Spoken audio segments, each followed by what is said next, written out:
First stove మీద పాలు పెట్టుకొని స్టవ్ ఆన్ చేసుకోవాలి.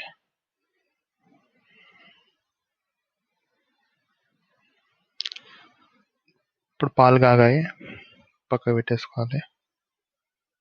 ఇప్పుడు ఒక చెంచా కాఫీ అందులో వేసి, ఒక చెంచా కాఫీ వేయాలి అందులో.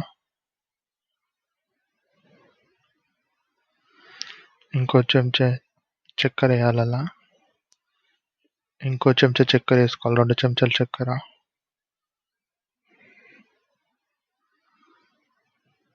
ఇప్పుడు కొంచెం వేడి పాలు పోసి, కొంచెం వేయాలి వేడి పాలు. అది బాగా కలుపుకోవాలి. అది మంచిగా కాఫీ ఇంకా చక్కెర కలిసేదాకా కలుపుకుంటూనే ఉండాలి చెంచాతోటి. ఎంత బాగా కలిపితే అంత మంచిది. అది బురుగు లేక రావాలి పైనకి. బాగా కలుపుకుంటూనే ఉండాలి అది.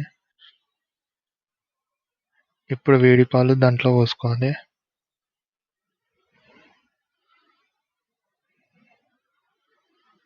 వేడి పాలు పోసుకొని కాఫీ రెడీ అయిపోతుంది. సూపర్ టేస్ట్ ఉంది ఫ్రెండ్స్, ట్రై చేయండి.